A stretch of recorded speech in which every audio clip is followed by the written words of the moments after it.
كابتن الفترة الجاية بس عايزين نتكلم عليها المحاضرة. انا عارف ان انت ما يعني نتكلم في المؤتمر كابتن حسام عندك اخر حاجة هتحتفل والا ما بقاش فيه مؤتمر لازم نحترم مجلس صح كابتن حسام الجمهور يحضر الماتش الجاي ولا؟ بص اتصور الصوره دي. طب وبالنسبه دي بتاعت المجلس بالله عليك كابتن حسام هنحتفل بقى معاك مع موضوع الالتراس في حساسيه بين الاداره والالتراس، مع ان الالتراس كله بيعشق كابتن حسام.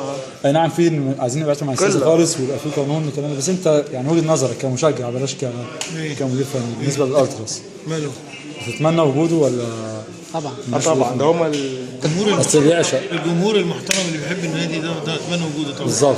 كابتن حسام هنحتفل بقى مع حضرتك ان شاء الله في عيد ميلادك بقى ان شاء الله. هنحتفل مع حضرتك بقى ان شاء الله في عيد ميلادك بعد الماتش بعد المكسب ان شاء الله.